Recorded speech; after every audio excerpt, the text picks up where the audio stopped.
Clara's hands trembled as she stood in the doorway of Naomi's bedroom, watching the little girl struggle to breathe.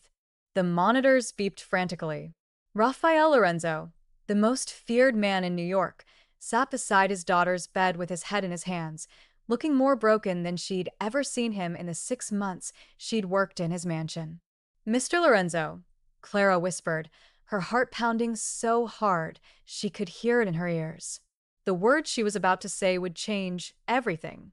They would expose her deepest secret, the one she'd protected with every fiber of her being. But looking at 6-year-old Bella's pale face, Clara knew she had no choice. He looked up, his dark eyes red-med with exhaustion and fear. "What is it, Clara?" She took a breath that felt like swallowing glass. "I need to tell you something. Something about why I'm a perfect match to save Naomi's life." The moment hung between them like a knife's edge. In the background, she could hear the private doctors murmuring urgently about the failed donor search, about time running out. Clara thought about Ava, her own daughter, hidden away in her sister's apartment across the city. This decision would reveal everything. But some loves were worth any sacrifice. If you want to discover how Clara ended up in this impossible situation and what secret she's been hiding that could save Naomi's life, subscribe to the channel and leave a comment telling us where you're watching from. Every view helps bring more stories like this one. Let's see how it all began. 6 months earlier, Clara Powell stood outside the iron gates of the Lorenzo estate in Westchester County, wondering if this was the biggest mistake of her life. The mansion beyond looked like something from a movie. All white stone and columns with manicured gardens that probably cost more to maintain than she'd earned in her entire life. She checked her reflection in her phone screen one more time. Her natural hair was pulled back into a professional bun. Her second-hand black dress was clean and pressed, and she'd practiced her most confident smile 100 times. At 28, she'd been cleaning houses, waiting tables, and doing whatever it took to put food on the table for Ava while keeping her existence hidden from everyone who might ask questions. The intercom crackled. "State your business." "Clara Powell. I have an interview for the housekeeping position at 2 o'clock. The gate swung open with an ominous creak that made her stomach flip. She walked up the long driveway, her worn shoes clicking against pristine stone. Through the windows, she could see crystal chandeliers and artwork that belonged in museums. This was a different world, one where people like her only existed to serve. The door opened before she could knock. A stern woman in her 50s, wearing a crisp gray suit, looked her up and down with the kind of scrutiny that made Clara's skin prickle. "Mrs. Young," the woman said, not extending a hand. "Head of household staff, you're late." Clara glanced at her phone. "I'm 3 minutes early, ma'am. In this house, early is on time, and on time is late. Follow me." The interior was even more intimidating than the exterior. Marble floors gleamed under her feet as Mrs. Yang led her through rooms that seemed designed to remind you how small and insignificant you were. Clara's mind raced through the lies she'd rehearsed. No husband, no children, available 24/7, willing to live on site if required. All lies except the last one. She couldn't live here. Not when Ava needed her every night. But she could pretend, at least until she got hired and could negotiate. "Mr. Lorenzo requires absolute discretion," Mrs. Yang was saying as they climbed a grand staircase. "You'll see things in this house that you never speak about. You'll hear conversations that don't exist the moment they're over. Can you manage that?" "Yes, ma'am." Clara had gotten good at keeping secrets. What was one more? They reached a hallway lined with family portraits. Clara's steps slowed as she noticed them. Rafael Lorenzo in various stages of life, always with that same intense gaze, and a little girl with dark curls in her father's eyes, growing from infant to the child she appeared to be now, around 6 or 7. "Naomi," Mrs. Yang said, noticing Clara's attention. "Mr. Lorenzo's daughter. She's the reason we need someone new." The previous maid couldn't handle her special needs. Special needs? Before Mrs. Yang could answer, a door at the end of the hall burst open. A small figure in a princess dress came running out, giggling, followed by a frazzled-looking woman in scrubs. "Naomi, you can't run like that. You'll hurt yourself." The little girl's laughter was pure joy as she dodged around furniture. But Clara noticed the way she held one arm closer to her body, the slight limp in her gait. And when the girl glanced their way, Clara saw the telltale signs. She'd seen them before in the pediatric ward where her sister worked. This child was sick, fighting something big. The little girl stumbled, and Clara moved without thinking. She was there in an instant, catching Naomi before she could hit the marble floor. "Careful, princess," Clara said softly, helping her stand. Up close, she could see the port under the child's collar, the slight yellowing in her skin that spoke of liver problems. Her heart clenched. "You're new," Naomi said, tilting her head. "What's your name?" "That's a pretty name, like the princess in the movie, maybe." Clara smiled, keeping her arms steady around the girl as the nurse rushed over. "Are you okay?" I'm fine. I'm always fine. But the words came out breathless, and Clara noticed the slight tremor in the child's hands. "Señorina Naomi." A deep voice cut through the moment like a blade. "What did I tell you about running?" Clara's head snapped up and her breath caught. Raphael Lorenzo stood at the end of the hallway, and every instinct in her body screamed, "Danger." He was tall, well over 6 feet, with dark hair swept back from a face that was all sharp angles and harder edges. His three-piece suit probably cost more than her car, and his presence filled the hallway like a thunderstorm about to break. But it was his eyes that held her, dark, intense, and currently fixed on his daughter with a mixture of fear and frustration that she recognized. He was terrified for this child. Papa. Naomi wriggled free from Clara's gentle hold and ran to her father. He caught her up carefully, holding her like she might break. "Bella Toro mio," he murmured, pressing a kiss to her forehead. Then those dark eyes found Clara over his daughter's head, and she felt the weight of his scrutiny, like a physical thing. "Who are you?" Clara straightened, refusing to be intimidated, even though her heart hammered against her ribs. "Clara Powell, sir. I'm here for the housekeeping position." He studied her for a long moment, taking in everything about her with the kind of attention that made her feel exposed. She'd heard stories about Raphael Lorenzo on the streets, in the whispers between her other employers, the head of the Lorenzo crime family, a man who could end your life with a phone call, someone you didn't cross, didn't question, didn't even look at wrong. But all she saw right now was a father holding his sick daughter, and the raw fear in his eyes was something she understood too well. She caught me when I fell. Naomi piped up. She's nice, Papa. Something shifted in Raphael's expression, though Clara couldn't read it. "Mrs. Young, continue the interview process. I want a full background check completed by tomorrow morning." "Yes, Mr. Lorenzo." He carried Naomi down the hallway, murmuring to her in Italian, and Clara released a breath she didn't know she'd been holding. "Well," Mrs. Young said, "that was interesting. Mr. Lorenzo doesn't usually acknowledge new staff." Clara's mind was already racing ahead. The job, the money was what she'd come for. The pay was triple what she made at her other jobs combined. And if she could just get hired, she could finally afford the treatment Ava needed for her asthma. Could maybe even start saving for something more than just survival. But she hadn't expected to care about the people in this house. She hadn't expected Naomi's bright smile, or the way Raphael's hands had trembled slightly as he held his daughter. The interview continued through the afternoon. Blaise Young was thorough, demanding, and clearly protective of the household. Clara answered every question carefully, maintaining her lies about being completely available. No family, no complications. The position requires living on site. Mrs. Young finally said, "Is that acceptable?" Clara's heart sank. "I would prefer to commute, ma'am. I have an apartment in the city that I've already paid rent on." Mrs. Chan made a note. "We can discuss it." The previous maid lived off-site, but it complicated the schedule. Mr. Lorenzo requires flexibility. As the sun began to set, Clara was given a tour of the mansion.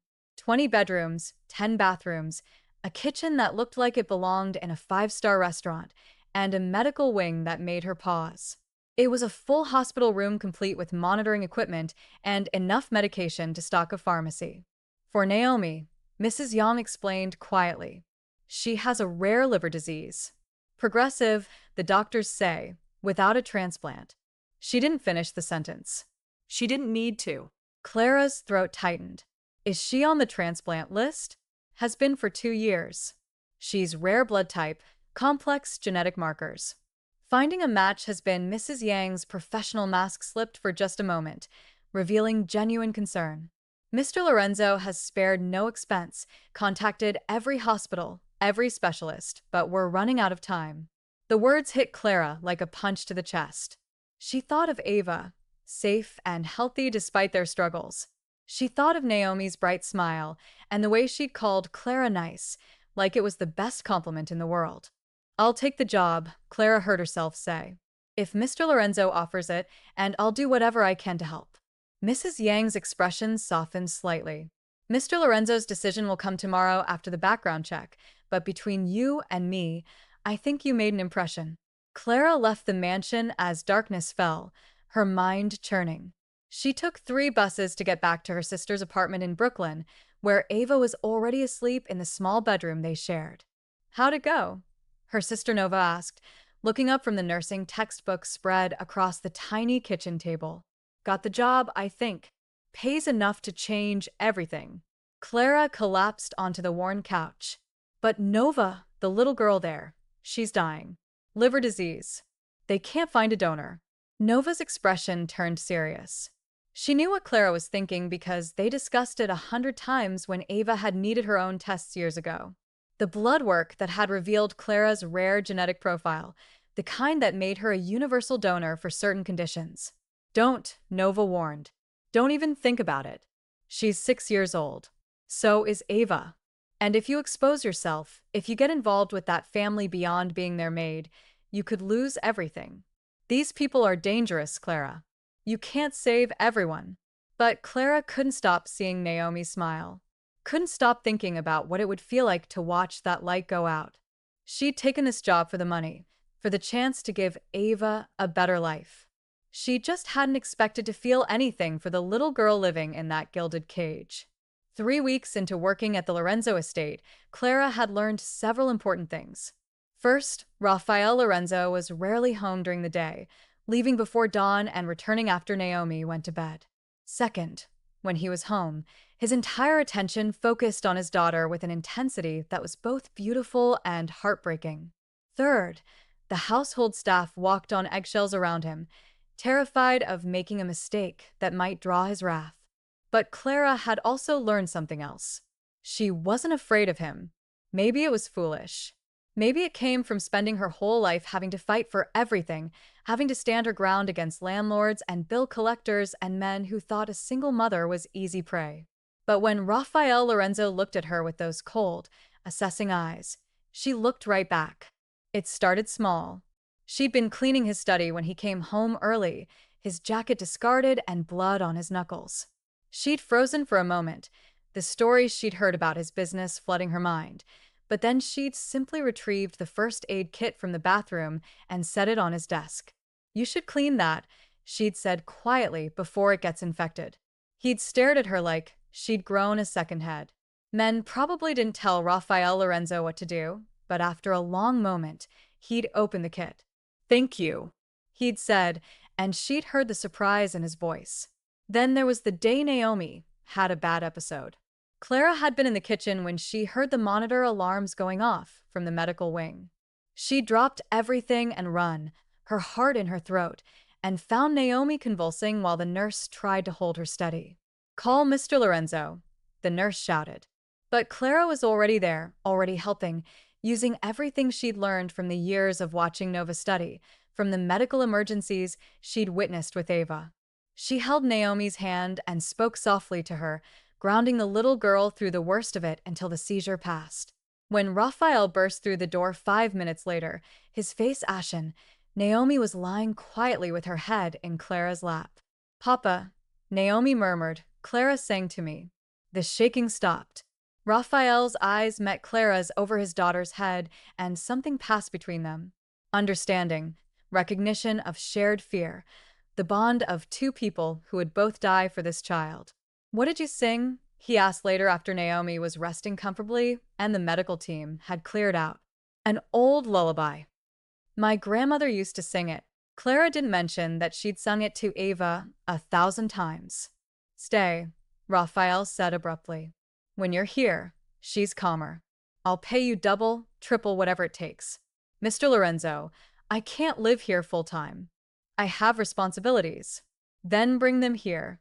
He ran a hand through his hair, and for the first time, she saw him as something other than the cold mafia boss. He was just a desperate father. Whatever you need, whoever you need to care for, I'll provide for them. 2. I'll buy you a house nearby if you want. Just please. She needs you. Clara's throat tightened. The offer was tempting, dangerously so. With that kind of money, she could give Ava everything, but it would mean exposing her daughter's existence, bringing her into this world of wealth and danger. I'll think about it, she managed to say. Over the following days, Clara found herself spending more time with Naomi. The little girl was smart, curious, and surprisingly resilient despite her illness. She loved stories, especially ones about princesses who saved themselves. She asked questions about Clara's life with the innocent directness of children. Do you have kids? Naomi asked one afternoon while Clara helped her with a puzzle in the library. Clara's hand stilled on the puzzle piece. Why, do you ask? Because you're good at this stuff. Kid stuff. Most adults don't like it. I like spending time with you. But do you have kids? The lie stuck in Clara's throat. It's complicated, Bella. Naomi studied her with those two old eyes. That's what Papa says when he doesn't want to explain something. Clara couldn't help but laugh. You're too smart for your own good. I know. Naomi fitted another puzzle piece. I think you'd be a good mom. You're nice, and you don't look at me like I'm going to break. The words hit Clara harder than they should have because that was exactly what everyone else did, including Raphael. They all saw Naomi as fragile, dying, something to be protected from every possible harm. But Clara saw what Naomi needed more than protection. She needed to feel normal, to feel like a regular kid, even if just for a few hours. How about we finish this puzzle? Clara said, blinking back unexpected tears. And then I'll teach you how to make paper airplanes. Naomi's face lit up. Really? Papa says, I can't do things that require too much energy. Paper airplanes don't require much energy, just steady hands and a little imagination. They spent the next hour folding paper and launching planes across the library. Naomi's laughter filling the space like music. Clara was so absorbed in the moment that she didn't notice Raphael standing in the doorway until Naomi called out to him. Papa, look, mine flew the farthest. Raphael walked in slowly, and Clara tensed, expecting him to be angry that she let Naomi play so energetically. But his expression was unreadable as he watched his daughter running around in circles, cheeks flushed with excitement. Clara taught me, Naomi explained, launching another plane. She's the best, Papa. Can she stay forever? Bella. Clara has her own life, but I want her to stay. Naomi's lower lip trembled, the joy draining from her face. Everyone always leaves. The nurses leave. The doctors leave. I want Clara to stay. Clara's heart cracked. She knelt down to Naomi's level. Hey, I'm not going anywhere right now, okay? I'll be here as long as you need me. Promise. The word hung in the air, heavy with implications Clara couldn't quite grasp yet. She looked up at Raphael, found him watching her with an intensity that made her skin warm. I promise, she said softly. That night, after Naomi was asleep, Raphael found Clara in the kitchen making herself tea before the long bus ride home. You got close to my daughter, to me, and it was all based on a lie. No. Clara stepped forward, desperate for him to understand. I lied about having Ava because I needed this job. I needed the money to take care of her. But everything else, everything I've felt, everything I've done for Naomi, that was real. How do I know that? How do I trust anything you say? Because I'm offering to give part of my liver to save your daughter. Clara's voice rose despite herself. Do you think I do that as some kind of game? I love Naomi. She's become like a daughter to me, and I can't watch her die when I can help. Raphael ran both hands through his hair, his control visibly fracturing. This is insane. You just appear in my life at the exact moment Naomi needs you. You have the exact genetic profile that can save her. That's not coincidence, Clara. That's not fate. That's something else. What are you saying? I'm saying I need to know everything. Every detail about you, your family, your daughter, everything. Because if you're connected to my enemies, if this is some elaborate setup, it's not. Tears burned Clara's eyes. I'm just a woman trying to survive, trying to take care of her daughter. I came here for a job. I stayed because I fell in love with Naomi. And somewhere along the way, I started falling for you, too. That's the truth. All of it. The confession hung in the air between them. Raphael's eyes widened. Something vulnerable flickering across his face before the cold mask returned. I need time to process this. We don't have time. Naomi doesn't have time. Every day we wait. Then you should have told me the truth from the beginning. His voice echoed off the walls. You should have trusted me. Trusted you. Clara laughed bitterly. You're a mafia boss, Raphael. You have people killed. You run an empire built on fear. Why would I trust you with the most precious thing in my life? The words hung between them like a blade. For a moment, Raphael looked like she'd physically struck him. Then his expression hardened completely. Get out. What? I said, get out. I need to think. I need to investigate. I need to figure out if any of this is real, or if I've been played by someone smarter than I gave them credit for. Clara's heart shattered. Raphael, please. Mrs. Young will escort you out. Don't come back until I call you. He turned away, dismissing her, and Clara felt something inside her break. She'd known this was a risk. She'd known revealing everything could backfire, but she hadn't expected it to hurt this much. As she walked to the door, she turned back one more time. When you're done being angry, remember that I'm the only chance Naomi has. And remember that I'm offering to save her life, even though you're throwing me out. That's how much I care. She left before he could respond, before the tears could fall, before she could see whether her words had any impact at all. Outside, Mrs. Young waited with a security guard, her expression sympathetic but firm. I'm sorry, Miss Powell. Mr. Lorenzo's orders. Clara nodded numbly, gathering her things from the small locker where she kept her personal items. As she walked down the long driveway for what might be the last time, her phone buzzed. It was Nova. The medical team wants to move forward with the transplant as soon as possible. They're going to contact Raphael's doctors directly. Clara, are you ready for this? Clara looked back at the mansion one more time, at the window where Naomi's room was, at the life she'd briefly allowed herself to imagine being part of. I'm ready, she said. Whatever it takes to save her, whatever the cost, even if the cost was her heart. 3 days passed with no word from Raphael. 3 days during which Clara worked her other jobs, held Ava close every night, and waited for her phone to ring. The medical team had contacted her directly, explaining the procedure, the risks, the recovery time. She'd signed every paper, agreed to every test, but she needed Raphael's approval to move forward. He was Naomi's father, and without his consent, the transplant couldn't happen. On the 4th day, a black SUV pulled up outside Clara's apartment building. Her heart stopped when she saw Raphael step out, looking as exhausted and wrecked as she felt. We need to talk, he said when she opened the door. Clara looked back at Ava, who was coloring at the kitchen table. Not here. They walked to a small park 2 blocks away, the awkward silence between them thick enough to choke on. Finally, on a bench overlooking a playground where children laughed and played, Raphael spoke.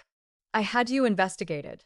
Every aspect of your life, your family, your history. Clara's hands clenched. And you're exactly who you said you are. A single mother working multiple jobs to survive. No connection to my enemies. No hidden agenda. Just a woman trying to protect her daughter.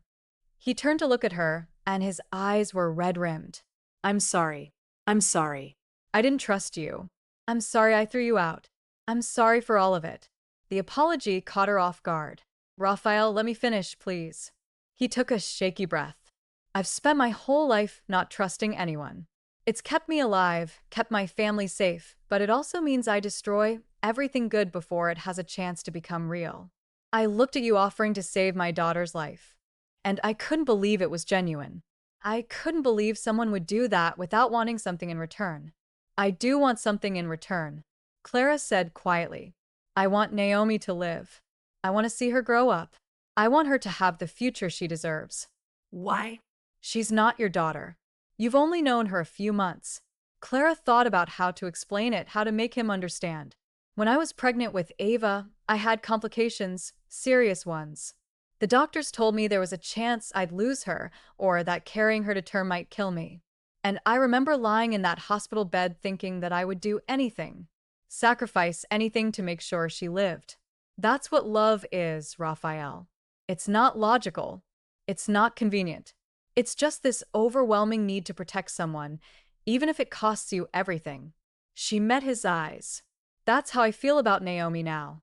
She's not my biological daughter, but she's become mine in my heart, and I can't let her die if I have the power to save her. Raphael's composure cracked. He dropped his head into his hands, and his shoulders shook with silent sobs. Clara moved instinctively, wrapping her arms around him, and he turned into her embrace like a drowning man finding shore. I'm so scared, he whispered against her shoulder.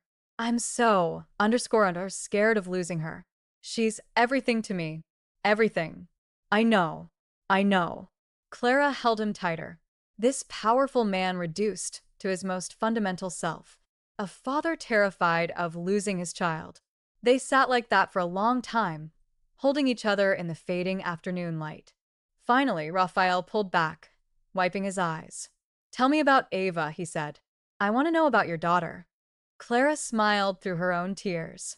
She's 7, smart, funny, asks a million questions. She loves to draw and wants to be a veterinarian when she grows up. She has asthma, which is why I needed good insurance. Why I needed this job. She's my whole world. I'd like to meet her if you'll let me. Are you sure? If we're going to move forward with this transplant, if you're going to save Naomi's life, then our families are going to be connected. I want to know the little girl whose mother is giving my daughter a future. Clara's heart swelled. She'd like that. She's been asking questions about where I work, who the people are. I haven't told her about Naomi's illness, but she knows something is going on. Bring her to the house tomorrow. Let her meet Naomi before the surgery. Let them become friends. Raphael, are you sure? Once we do this, once they meet, there's no going back. Our lives are going to be tangled together forever. He reached out, cupping her face with one large hand. His thumb brushed across her cheekbone with infinite tenderness. Clara, I think our lives were already tangled together from the moment you walked through my door. Maybe this was always meant to happen. Maybe fate brought you to us for a reason. You believe in fate now. I believe in you. He leaned forward, his forehead resting against hers. I believe that somehow, impossibly, you appeared exactly when we needed you most. I believe that you're the miracle I stopped praying for years ago. The kiss happened naturally, inevitably. His lips met hers softly at first, testing, asking permission. Clara answered by rising up to meet him, her hand sliding into his hair, and the kiss deepened into something desperate and needy and absolutely right. When they finally broke apart, both breathless, Raphael pressed another kiss to her forehead. I'm falling in love with you, he murmured. I know it's fast. I know it's complicated, but Clara, you've brought light back into my life. You've given me hope. You've made me believe in good things again. I'm falling in love with you, too, Clara admitted. Even though it scares me. Even though I don't know how this works. A maid and a mafia boss. Our different worlds. We'll figure it out together. He stood, pulling her up with him. Come on. Let's go tell Naomi that we found her donor. Let's tell her she's going to live. The next day, Clara brought Ava to the mansion. Her daughter's eyes went wide as they drove through the gates, taking in the gardens and the fountain and the sheer size of everything. Mama, is this where you work? It's like a castle. It is pretty impressive, isn't it? Clara squeezed her daughter's hand, nervous about how this would go. Raphael met them at the door, and Clara saw him through Ava's eyes. Tall, intimidating, powerful. But then he crouched down to Ava's level, and his expression softened. You must be Ava. Your mom has told me so much about you. I'm Raphael. Ava, usually shy with strangers, studied him seriously. You're Naomi's dad. I am. Mama says she's sick. That's why Mama has to help her. That's right. Your mama is very brave. I know. Ava nodded matter-of-factly. She's the bravest person in the whole world. Raphael's eyes met Clara's over Ava's head, warm and full of something that made Clara's chest ache. I think you're right about that. Naomi was having a good day, alert, and excited to have visitors. When Clara introduced the two girls, they sized each other up with the natural weariness of children meeting for the first time. You're going to give me part of your liver? Naomi asked Ava directly. No, silly. My mama is, Ava corrected. But I'm sharing her with you, so you better be nice. Naomi giggled. I'll be nice. Do you like princesses? I like astronauts better. Oh, Naomi considered this. Can you teach me about astronauts? Sure. And maybe you can teach me about princesses. deal. Just like that, the two girls ran off to play, leaving the adult standing in the hallway. That was easier than expected, Clara said, relief flooding through her. Children don't complicate things the way adults do, Raphael observed. He watched the girls disappear into the library, then turned to Clara. The surgery is scheduled for 3 days from now. Are you sure about this? I've never been more sure of anything. The doctors say the recovery will be hard. You'll need to stay here for at least 2 weeks after the surgery. I've already set up a room for Ava. Arranged for a tutor to come so she doesn't fall behind in school. Mrs. Young has agreed to help with childcare during your recovery. Clara's eyes widened. Raphael, you don't have to. Yes, I do. You're saving my daughter's life.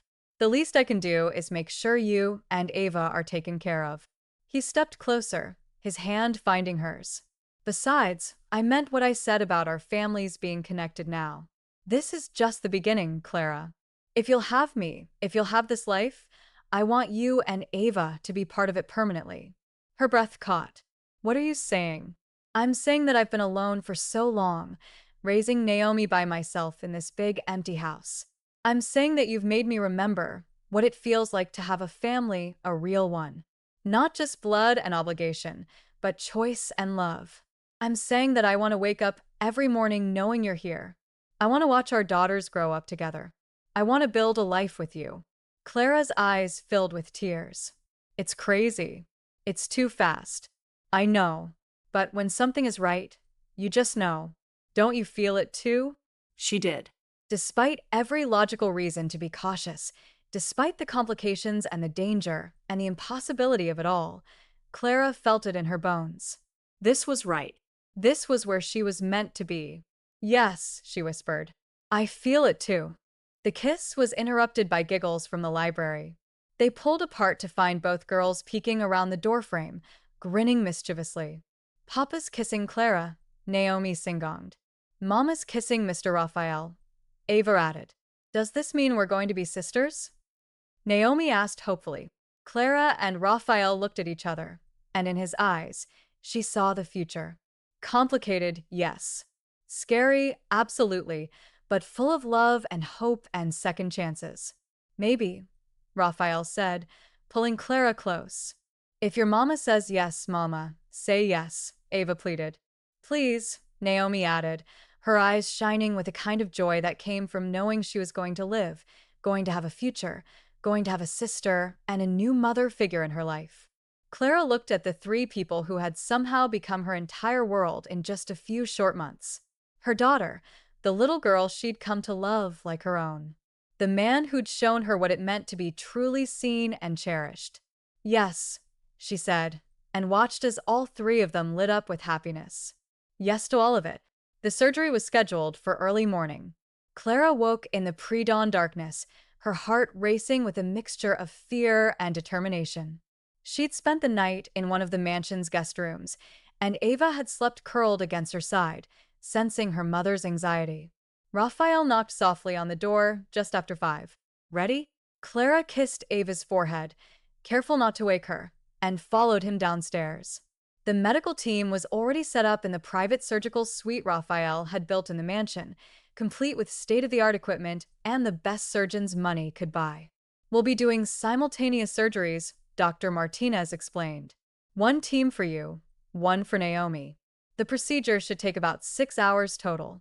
Mr. Lorenzo, you'll need to stay in the waiting area. No. Raphael's voice was firm. I stay where I can see both of them. The doctor started to protest, but one look at Raphael's face made him reconsider. We'll set up a viewing area. Before they took Clara back to prep, Raphael pulled her aside.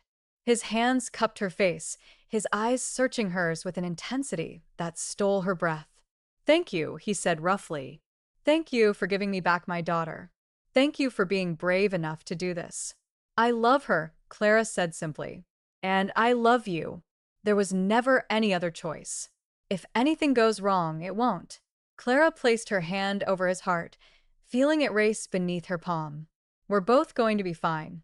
We're going to wake up, and Naomi is going to be healthy, and we're going to have our future together. Believe that. He kissed her deeply, pouring everything he felt into that kiss. Promise, hope, love, fear, all of it. Tomo, he whispered against her lips. I love you, Clara Powell. I love you, too.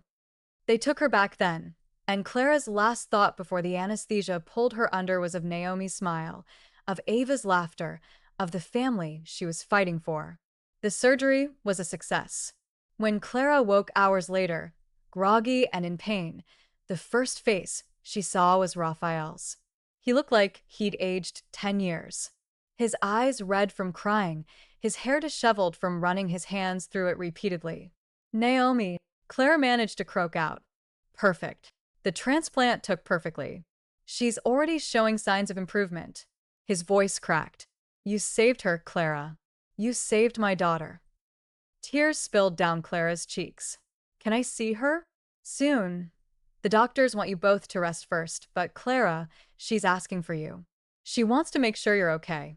Over the next few days, Clara and Naomi recovered side by side in adjoining rooms. The pain was intense, but every time Clara felt like complaining, she'd look over and see Naomi sitting up in bed, color returning to her cheeks, eating solid food for the first time in months, and the pain would feel like nothing. Ava visited every day after school, dividing her time between her mother and her new sister. The two girls had bonded instantly, and watching them together filled Clara with a joy she couldn't quite name. 2 weeks after the surgery, Dr. Martinez gave Clara clearance to move around more freely. She found Raphael in his study, staring at papers, but clearly not seeing them. Hey, she said softly from the doorway. He looked up, and his face transformed. You're walking slowly, but yes. She made her way to him carefully, and he stood to help her, guiding her to sit in the chair beside his desk. How are you feeling? Like I got hit by a truck, but it's getting better every day. How's Naomi thriving? The doctors can't believe how well she's responding. They say within a few months she'll be able to do everything normal kids do. Ride bikes, play sports, go to regular school. His voice thickened. All because of you. We did it together. Clara corrected. You never gave up on her.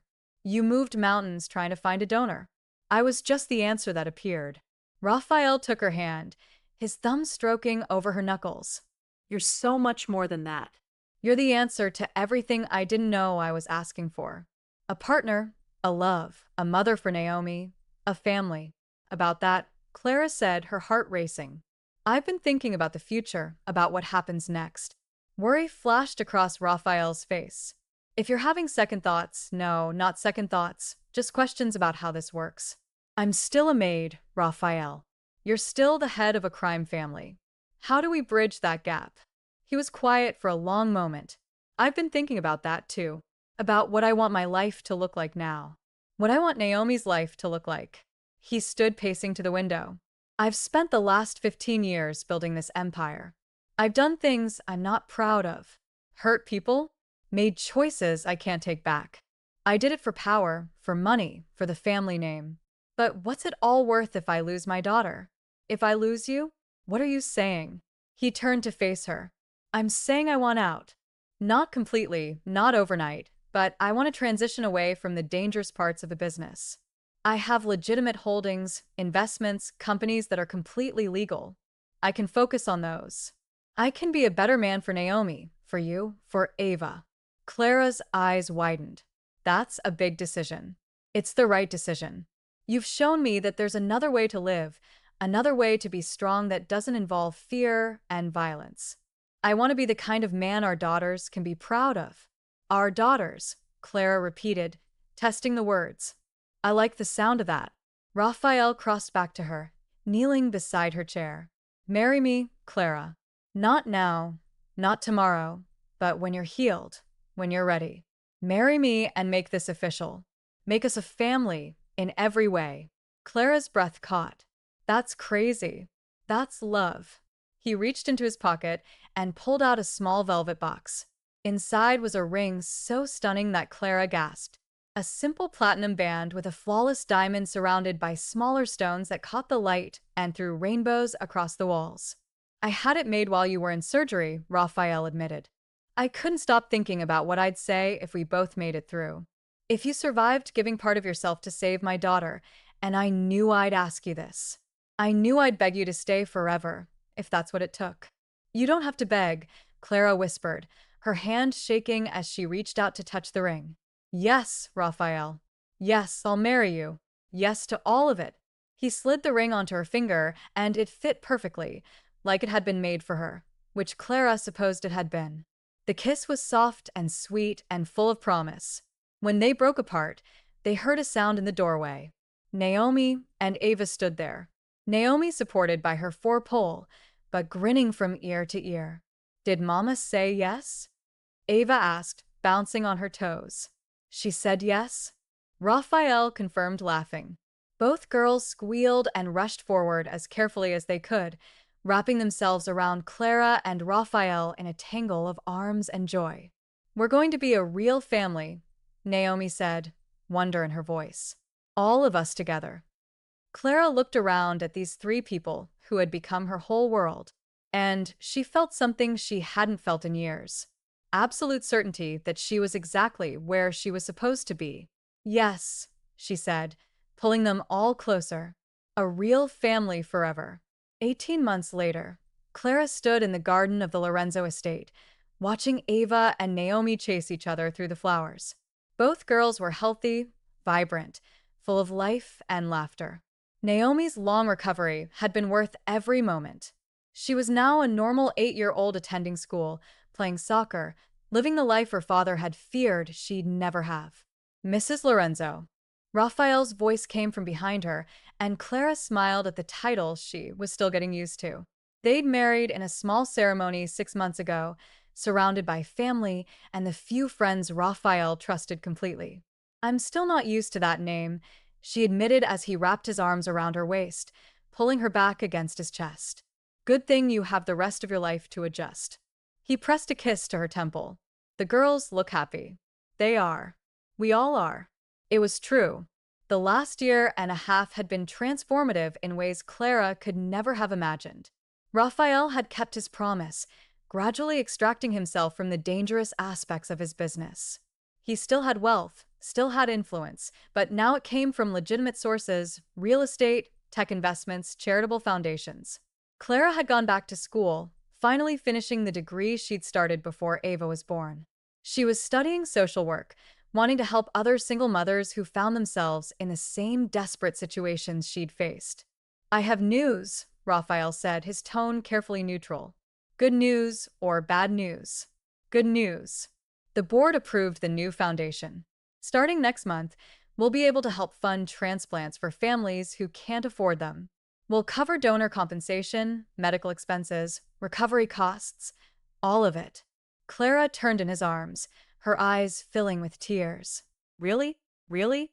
We're calling it the Naomi's Hope Foundation. Our daughter wanted to help other kids like her. Kids who need miracles. You're amazing. You know that. I learned from the best. He kissed her softly. You saved more than Naomi's life that day, Clara. You saved mine, too. You showed me there was another way to live, another way to use my resources and power. You made me want to be better. We made each other better. Clara corrected. That's what love does. A shout from the girls interrupted them. Naomi was waving frantically. Mama Clara, Papa, come see what we found. Clara and Raphael walked hand in hand to where the girls were crouched in the flower bed, examining something. It's a butterfly cocoon, Ava explained carefully, holding a leaf. Miss Naomi says we should bring it inside. so we can watch it hatch. Can we, Papa? Naomi added her plea. Please. Raphael looked at Clara, who nodded with a smile. Absolutely. We'll put it in the library where you can check on it every day. As the girls ran ahead with their treasure, Raphael pulled Clara close once more. Thank you, he said quietly. For what? For taking a chance on us. For walking through those gates 18 months ago. For staying when you could have run. For saving my daughter. For saving me. For giving us all a second chance at life.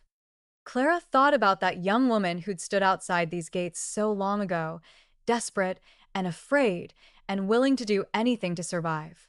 She'd walked into this house expecting nothing more than a paycheck and had found everything she never knew she needed. You saved me too, she said. You and Naomi, you gave me a reason to believe in miracles again. Inside the house, the girls' laughter echoed through the halls, filling the spaces that had once felt so cold and empty with warmth and life and love. The butterfly cocoon sat on the library window sill, waiting for its transformation, just as they all had been transformed by love, by sacrifice, by the courage to take a chance on something impossible. Clara looked up at Raphael, at the man who'd started as her employer and become her partner, her love, her future. She thought about the journey that had brought them here, about the little girl whose life she'd saved and who had saved her in return. I love you, she said simply. Both of you, all of you. This family we've built, Tomo, Raphael replied, pressing his forehead to hers. Today, tomorrow, always. You're my miracle, Clara Lorenzo. And I'm going to spend the rest of my life making sure you never regret choosing us. But Clara knew she never would, because some love stories aren't about fairy tales or perfect beginnings. Some love stories are about finding each other in the darkness, about sacrifice and courage, and the choice to believe in something bigger than fear. Some love stories are worth everything. And this one was just beginning. This story has reached its conclusion. Thank you all for following this story. If you enjoyed it, please write in the comments where you're watching from, and also, let us know in the comments what you felt about Clara and Raphael's journey and what moment touched you most. New stories. And don't forget to like, subscribe, and share this video, as your support is important for me to continue creating content. Until next time.